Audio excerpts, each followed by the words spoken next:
औज़ुबिल्लाहिमिनश्शैतानिर्रजीम बिस्मिल्लाहिर्रहमानिर्रहीम क़ाल रब्बी इश्रह ली सदरी व यस्सिर ली अमरी वहलुल उक़दतम मिन लिसानी यफ़क़हू क़ौली रब्बी ज़िदनी इल्मा।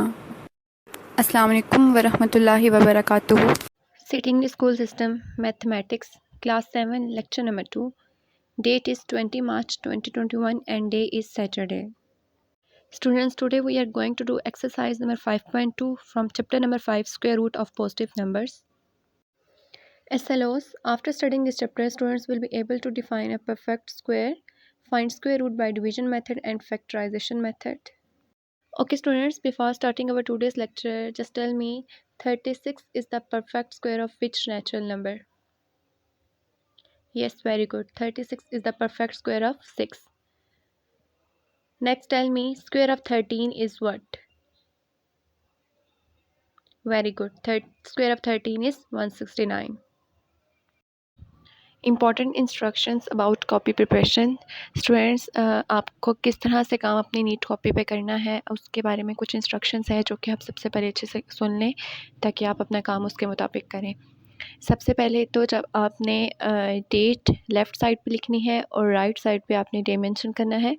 जो मिड में पोर्शन होगा वहाँ पे आपने CW मेंशन नहीं करना, बल्कि वहाँ पे आपने गाइडेड प्रैक्टिस की हेडिंग देनी है। देन आपने हर क्वेश्चन, जो भी आपका क्वेश्चन एंड होगा, for example question number 1 question number 2 हमने किया आज करेंगे, तो आपने जहाँ पे आपका क्वेश्चन नंबर 1 कंप्लीट होगा या उसके जो जो पार्ट्स कंप्लीट होते जाएंगे, आपने साथ साथ हर क्वेश्चन के नीचे एंडिंग लाइन मेंशन करनी है, डबल एंडिंग लाइन करनी है, ठीक है, ताकि उससे काम आपका नीट लगे। उसके अलावा बेटा अगर काम अटैम्प्ट करते हुए कहीं पे आपसे मिस्टेक हो जाती है तो आपने वहाँ पे इंक रिमूवर यूज़ नहीं करना है, ना ही इरेज़र यूज़ करना है, बल्कि आपको जो पैटर्न सिखाया गया है कि आपने पेंसिल से स्मॉल ब्रैकेट ड्रा करनी है और छोटा सा क्रॉस लगा देना है, ठीक है, जहाँ पे भी आपसे गलती हो जाए। और इंडिपेंडेंट प्रैक्टिस आपने मस्ट करनी है जो भी आपको लेक्चर के एंड पे दी जाएगी, क्योंकि आप इंडिपेंडेंट प्रैक्टिस अगर नहीं करेंगे तो आपको 5 मार्क्स नहीं मिलेंगे, जो कि हर लेक्चर में जब आप जाके रजिस्टर स्कूल में सबमिट कराएंगे तो आपके वो मार्क्स लगेंगे, 5 मार्क्स लगा करेंगे। अगर आप IP यानी जो भी आपको HA दी जाएगी आप वो नहीं करेंगे तो आपको 5 मार्क्स नहीं मिलेंगे। तो इसलिए IP आपने मस्ट करनी है। और आपने पैटर्न में इमेजेस शेयर कर दूँगी, आज के जो भी आपका काम होगा लेक्चर का वो मैं शेयर कर दूँगी। आपने उसी पैटर्न को फॉलो करते हुए अपना प्यारा-प्यारा काम करना है और मस्ट आपने हर जो भी हेडिंग होगी उसको भी डबल अंडरलाइन करना है, ठीक है, और नीट-नीट काम करना है। मार्कर यूज़ करना है आपने क्वेश्चन लिखने के लिए और ब्लू पेन यूज़ करना है आपने आंसर लिखने के लिए, ठीक है। स्टूडेंट्स, एक्सरसाइज 5.3 स्टार्ट करने से पहले आप ये देख लें कि आपने डेट लेफ्ट साइड पे लिखनी है और डे आपने राइट साइड पे लिखना है, ठीक है, और मिड में आपने ऐसे ही गाइडेड प्रैक्टिस की हेडिंग देनी है। Now start exercise 5.3। Question number 1 is find the square root of the following by division method. आपने स्क्वायर रूट फाइंड करना है बट बाय डिवीजन मेथड अपने क्वेश्चन को सॉल्व करना है, ठीक है। यानी ये सिंपल जो डिवीजन है उससे थोड़ा सा चेंज है बट बहुत ही आसान। की नोट पे स्क्वायर्स लिख दिए हैं 0 से लेकर 20 तक, ठीक है। आपको ये स्क्वायर्स अच्छे से याद हो जाने चाहिए 0 to 20, ठीक है। अगर आपको ये याद होंगे तो आपको क्वेश्चन अटैम्प्ट करते हुए बिल्कुल भी मसला नहीं होगा, क्योंकि यहाँ पे क्वेश्चन में है find the square root of the following, ठीक है, यानी जो भी नंबर होगा उसका आपने स्क्वायर रूट लेना है। तो स्क्वायर रूट मीन्स डैट कि आपने यहाँ पे जिस तरह सिंपल डिवीजन में हम करते हैं, फॉर एग्जांपल कि अगर आपके पास क्वेश्चन है, आपके पास जो डिविडेंड है वो है 73, ठीक है, और आप अगर सिंपल डिवीजन में आप क्या करते हैं, आप देखते हैं कि 73 के करीब करीब कौन सा नंबर आ रहा है, आप कर लेते हैं 8 9 से 72, ठीक है। तो यहाँ पे ऐसा नहीं होगा, यहाँ पे आपने जो भी नंबर लेना है एज ए डिवाइज़र, आपने उस नंबर का स्क्वायर लेके उसको सॉल्व करना है उस क्वेश्चन को, ठीक है। क्वेश्चन नंबर 1 का पार्ट नंबर 1 है 729। स्टूडेंट्स, इस क्वेश्चन के लिए सबसे पहले तो अपने माइंड में ये बात रखनी है कि यहाँ पे आपको डिवाइज़र गिवन ही होगा, ठीक है। आपने डिवाइज़र वो लेना है जो कि आप जब आप उसको सॉल्व करना स्टार्ट करेंगे तो आप देखेंगे कि उसके करीब करीब कौन सा ऐसा नंबर आ रहा है जिसका स्क्वायर लेने से हम इजीली उसको सॉल्व कर सकते हैं, ठीक है। और सेकंड ये कि यहाँ पे आपने पेयरिंग करनी है, मतलब जो जितने भी डिजिट्स आपको क्वेश्चन में गिवन होंगे आपने उनकी पेयरिंग करनी है, और हमेशा पेयरिंग 2 नंबर्स की होती है। और यहाँ पे माइंड में रखिएगा पेयरिंग हम आपने कहाँ से स्टार्ट करनी है, फ्रॉम राइट टू लेफ्ट, ठीक है। आपने लेफ्ट से राइट की तरफ पेयरिंग नहीं करनी बल्कि आपने राइट टू लेफ्ट पेयरिंग करनी है, ठीक है। जैसे मैंने यहाँ पे पहले पेयरिंग कर ली थी 29 की, ठीक है। देन मेरे पास यहाँ पे 7 रह गया था। अब 7 मेरे पास अकेला नंबर रह गया, तो मैं इसको, एक तो मेथड ये होता है कि मैं इसके स्टार्ट में अगर 0 डाल दूँगी तो ये भी फुल कंप्लीट पेयर बन जाएगा। अगर आप 0 नहीं डालते, सिंपल आप 7 को अकेला ही ट्रीट करते हैं तो भी ठीक है, ठीक है। अब यहाँ पे मेरे पास पहला डिजिट है 7, तो ये तो पूरा pair as it is solve होगा, लेकिन यहाँ पे हम स्टार्ट करते हैं। तो सबसे पहले आप देखिए 7 है। अब मुझे देखना है कि 7 के करीब मेरे पास कौन-सा ऐसा नंबर आ रहा है कि मैं किस नंबर का स्क्वायर लूँ तो मेरे पास 7 के करीब-करीब नंबर आ जाए, या 7 हो जाए या 7 के करीब-करीब नंबर आ जाए। क्योंकि आपको पता है 7 क्या है, ऑड नंबर है, तो 7 किसी भी नंबर का स्क्वायर नहीं बनता।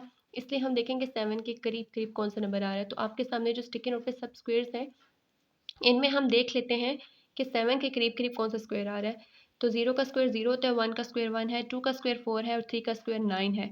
अब जो हमारे पास डिविडेंड है वो है 7, ठीक है? हमें 7 के करीब-करीब नंबर चाहिए। तो 7 के करीब-करीब हमारे पास 4 ही बनता है, क्योंकि जब हम 3 का स्क्वायर लेंगे तो 9, क्योंकि मैंने आपको अभी ये बात बताई है कि यहाँ पे आपने जो भी नंबर एज़ अ डिवाइज़र लेना है, आपने उसका स्क्वायर लेके उसको सॉल्व करना है, ठीक है? आपने ये नहीं करना कि 2 3 ज़ार 6 कर लें, ऐसा बिल्कुल भी नहीं करना। क्योंकि ये बाय स्क्वे आप यहाँ पे स्क्वायर रूट फाइंड कर रहे हैं, तो यहाँ पे आपने जो भी नंबर लेना है आपने उसका स्क्वायर लेके चलना है, ठीक है? तो यहाँ पे मैं 2 का स्क्वायर लेती हूँ तो मेरे पास क्या आ जाएगा, 4 आ जाएगा, इसलिए मैं यहाँ पे क्या लूँगी, 2 का स्क्वायर लूँगी।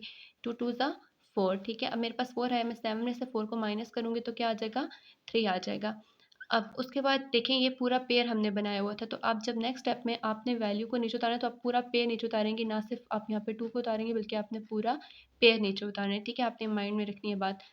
उसके बाद नेक्स्ट स्टेप में आपने क्या करना है कि आपका जो भी पहला क्वोशंट आया था, जैसे हमारा पहले क्वोशंट क्या आया था, जब मैंने 2 को किससे मल्टीप्लाई किया था, 2 से मल्टीप्लाई किया तो 4 आया था। तो मेरा क्वोशंट क्या था, 2, फर्स्ट स्टेप में मेरा क्वोशंट बना था 2। तो मैंने सेकंड स्टेप में आपके पास क्या हो जाएगा, आपने माइंड में रखना है कि जो आपका क्वोशंट होता है, आपने उसको क्या कर देना है, आपने उसको डबल कर देना है। मीन्स दैट यहाँ पे 2 था तो नेक्स्ट स्टेप में वो क्या हो जाएगा, 4 हो जाएगा। या आप यहाँ पे माइंड में रख लें कि आप यहाँ पे 2 में 2 को प्लस कर लेंगी तो आपके पास क्या आ जाएगा, 4 आ जाएगा, ठीक है? जब आपने 2 में 2 को प्लस किया तो आपके पास क्या आ गया, 4 आ गया। अब आपने देखना है कि आपके पास मज़ीद आगे कोई भी जो है डिजिट नहीं है, कोई भी पेयर नहीं है जिसको आप मज़ीद नीचे उतारेंगे, ठीक है? इसके बाद कोई ऐसी वैल्यू नहीं है कि जिसको आप मज़ीद आगे नीचे उतारेंगे। तो दैट्स मीन आपके क्वेश्चन को यहीं पे ख़त्म होना चाहिए। आपका मस्ट है कि यहाँ पे रिमाइंडर 0 आना चाहिए। तो इसलिए आपको मैं यहाँ पे हिंट बता रही हूँ। वो हिंट ये है कि आप देख रहे हैं कि आपके पास जो डिजिट अंदर डिविडेंड बना है वो है 329, ठीक है? इसका मतलब है आपको लास्ट में क्या चाहिए, 9 चाहिए। तो आपको जो मैंने स्क्वायर्स का टेबल याद कराया है उसमें आपने देखना है कि कौन-सा ऐसा नंबर है जिसका स्क्वायर लेने से हमारे पास लास्ट में 9 आ रहा होगा। एक तो आपको पता है कि 3 का स्क्वायर लेने से हमारे पास 9 बनता है और 7 का स्क्वायर लेने से 49 बनता है, यानी आपको लास्ट में 9 मिल रहा है, ठीक है? तो हम ऐसा करते हैं कि हम 4 के साथ अब हम 7 एक दफ़ा हम 3 को रख के चेक करते हैं और एक दफ़ा हम 7 को रख के चेक करते हैं। अगर मैं 4 के साथ मैं 3 को करके चेक करती हूँ तो 3 3 ज़ा क्या हो जाएगा, 9 और 4 3 ज़ा 12, जो कि बहुत छोटा है 329 से, इसका मतलब है ये ठीक नहीं है। इसलिए अब सेकंड नंबर जो है जिसके एंड पे मेरे पास 9 आ रहा था वो है 7, ठीक है? तो मैं अब यहाँ पे 4 के साथ किस नंबर का स्क्वायर लूँगी, 7 का लूँगी। यानी मैं 7 को 2 टाइम मल्टीप्लाई करूँगी। तो 7 जब मैंने 7 को 7 से मल्टीप्लाई किया तो मेरे पास क्या है, 49, 4 कैरी चला गया 4 पे, 7 4 से 28, 28 प्लस 4 32। अब आप देख रहे हैं कि जब मैंने 4 को 7 से मल्टीप्लाई किया 2 टाइम तो मेरे पास क्या आ गया, 329 आ गया, ठीक है? तो इसका मतलब है कि यहाँ पे हमारा क्वेश्चन क्या हो गया, कंप्लीट आ गया, हमारा reminder 0। So we can say that under root r square root of 729 equals to 27। तो आपका क्वेश्चन क्या है, आपका इसका आंसर है। स्टूडेंट्स नेक्स्ट क्वेश्चन है 2304 part number 2 from question number 1। सबसे पहले हमने इसकी पेयरिंग कर ली, ठीक है? पेयरिंग आपको पता है जैसे कि पेयरिंग हमेशा किस साइड स्टार्ट होती है, राइट साइड से, ठीक है? राइट साइड से जब मैंने पेयरिंग की तो यहाँ पे सबसे पहले 04 का पेयर बन गया, देन आपके पास 23 का पेयर बन गया, यानी टोटल आपके पास 2 पेयर्स बन गए। और स्टूडेंट इसके अलावा आपको ये बात माइंड में रखनी है कि जितने पेयर्स होंगे आपका क्वेश्चन उतने ही स्टेप्स में कंप्लीट होगा, ठीक है? यानी यहाँ पे अब 2 पेयर्स बने हैं तो इसका मतलब आपके क्वेश्चन भी सिर्फ 2 स्टेप्स में कंप्लीट होगा।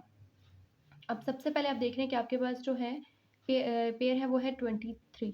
तो अब आपको अगर स्क्वायर का जितना टेबल आपको मैंने दिया है याद करने के लिए, अगर आपको वो याद होगा तो आपको बिल्कुल भी मसला यहाँ पे नहीं होगा, क्योंकि आपको पता है कि 1 square 1, 2 square equals to 4, 3 square equals to 9 and 4 square equals to 16, 5 square equals to 25। इसका मतलब है कि अगर आप 5 का स्क्वायर लेते हैं तो आपका आंसर आएगा 25 विच इज़ ग्रेटर देन 23।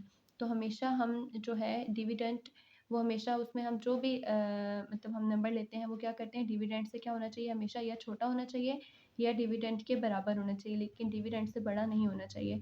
तो दैट्स मीन यहाँ पे हम 5 का स्क्वायर नहीं ले सकते, यहाँ पे हम उसके करीब करीब 23 के करीब करीब देखेंगे कौन है, कौन सा स्क्वायर हम ले सकते हैं। तो 23 के करीब करीब हम 4 स्क्वायर अगर लेते हैं तो 16 आ जाएगा, क्योंकि